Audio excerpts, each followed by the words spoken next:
They're not united like they keep lying and pretending to be. Half of the players are ready to sign the deal that the WNBA laid on the table. Meanwhile, the WNBPA is going and sending out proposals that the players don't even give a damn about because they are willing to sign what is already on the table. Ladies and gentlemen, we have officially reached the point of no return. The gloves are off, the polite talk is over, and the billionaire owners just made the move that changes everything. Folks, we have reached the moment where there is no going back. The nice talk is over, the fake smiles are gone, and the super rich owners of the WNBA have finally made their biggest, boldest move. For the last 3 months, we have watched the WNBA Players Association, led by a group of spoiled and out-of-touch veteran players, try to hold the entire 2026 season hostage. We watched them threaten to go on strike. We watched them demand 30% of all the money the league brings in. We watched them act like they were the most important people in women's basketball, like the billionaire owners would eventually break down and beg them to come back because the league could not make it without them. But the owners did not break down. The owners did not beg. Instead, they looked at the veteran leaders, they looked at the numbers, they looked at the Caitlin Clark TV ratings, and they smiled. A cold, business-like smile. And the message now ringing through the halls of the league office is enough to make every veteran player who thought they were safe feel a chill run down their spine. If you do not want to sign the deal, then don't sign it. Stay home. We are moving forward without you. I need you to really understand how serious the threat the owners are making right now actually is. This is the ultimate "we don't need you" move. The owners have looked at the contract talks and realised that the old leadership of the WNBPA has absolutely no plans to be reasonable. According to the latest reports from Front Office Sports, after months of wasting time and weeks of refusing to talk, the union finally made what they called a compromise in their counteroffer. To mid-tiers, to young players on rookie contracts, and it's up to them to look out for the best interests of all of their clients, not just the people that are getting max contracts, not just the rookies, all of their clients. Can you believe it? A 26% share of the revenue. They dropped their number from 27.5% all the way down to 26% and acted like the owners should be happy about it. That is not a real negotiation. That is a straight up insult to everyone sitting at that table. The owners are offering 15%, which is already a huge, historic, multi-million-dollar raise for a league that has lost money every single year since it started in 1997. And the union's big response was to cut just one tiny percentage point. That is a joke. The union leaders, Nneka Awamick, Brianna Stewart, and the rest of their team are handling this negotiation like it is a middle school debate, not a billion-dollar business deal. Because the union will not face reality, the owners are now getting ready to move forward without them. People are starting to talk louder about it. Backup plans are being made, and the most extreme option is now seriously on the table. Replacement players. We have seen this before in professional sports. Just look at the 1987 NFL strike. The players held out, thinking the NFL could not survive without them. The owners went and found players from smaller leagues. They picked up guys who got cut from college teams. They brought in replacements and put them on the field. The games still happened. The TV networks still aired them, and the strike was over in 3 weeks because the real players saw they were losing money while someone else wore their jersey. The WNBA owners are looking at that same exact plan right now, but they have one giant advantage that the 1987 NFL owners never had. The WNBA owners have the ultimate weapon.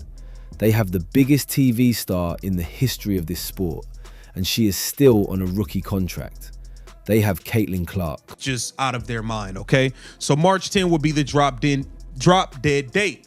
It would take up until March 31st for the legal to get sorted out with the attorneys and everything for a contract to be signed March 31st, okay? Listen closely, because this is the hard, painful truth that the WNBA veterans absolutely do not want to hear.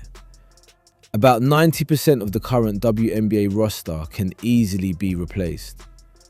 The average sports fan, the millions of new people who just started watching last year, do not have a strong connection to the veteran role players.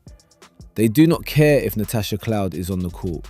They do not care if Kelsey Plum is sitting at home protesting. They do not care if the entire union leadership decides to walk away forever. The fans turn on the TV to watch number 22 shoot long threes. The fans tune in to watch the Caitlin Clark show.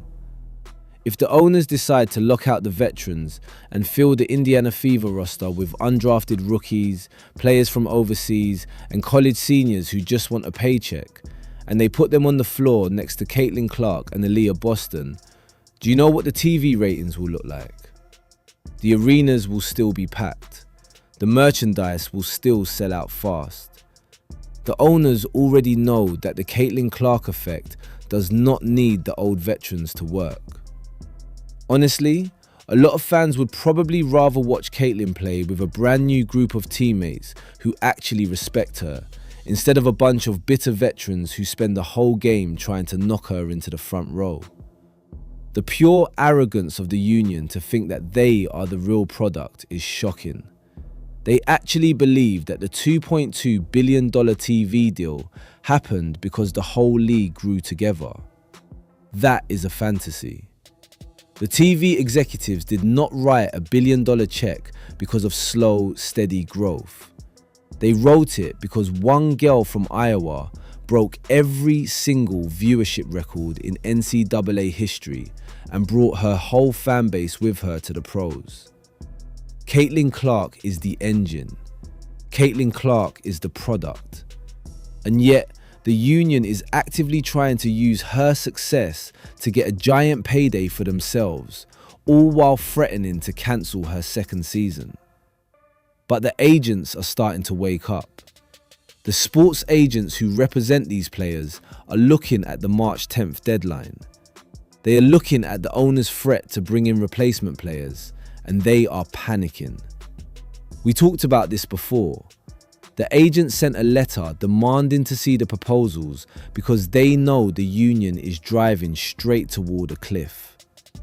The agents know that if the owners actually go through with bringing in replacement players, their clients' careers are basically finished. Because once a team figures out they can get the same results from an undrafted rookie for $70,000 that they were getting from an older veteran for $200,000, that veteran is never getting her job back. And this is the biggest irony of this whole labor fight. The veteran players who are yelling the loudest, demanding the most money, and pushing the hardest for a strike are the exact same ones who have the most to lose. They are playing a dangerous game of financial chicken against a player who cannot be hurt by any of it. Start hearing the announcements. Hey, this person's agreeing to terms with this team. This person's agreeing with that team. This person's agreeing with this team. All of those deals will become official on the 12th when free agency really... Do you see the huge, obvious problem with the union's plan? They are threatening to go on strike, thinking it will put pressure on the league's biggest star. But Caitlin Clark does not need the WNBA paycheck. Her rookie salary is $76,000. She makes more money from one State Farm commercial than she does playing an entire WNBA season. She has a $28 million shoe deal with Nike. She has Gatorade, she has Panini, she has Wilson.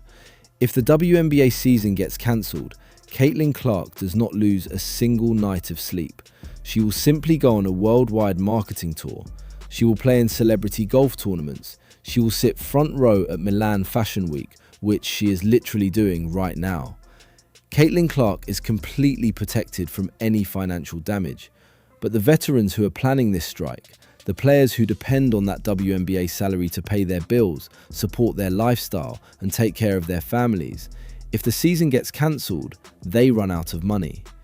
If the owners bring in replacement players, they lose their spot in the spotlight completely. They will be forced to go play in rough leagues overseas just to survive, while replacement players take their roster spots, their locker rooms, and their time on TV. The WNBA owners have finally stopped playing it safe. They are now on the attack. They have set the March 10th deadline and backed it up with the most powerful threat possible. we do not need you. They have figured out that the union is falling apart. The agents are scared, and the fans only care about the new generation of players anyway. The owners are basically daring the veterans to go on strike. They are saying, go ahead, walk away. We have Caitlin Clark. We have $1 billion TV deal, and we have 1,000 college players ready to cross the picket line tomorrow. The union has been completely exposed. Their bluff has been called in the most embarrassing way possible.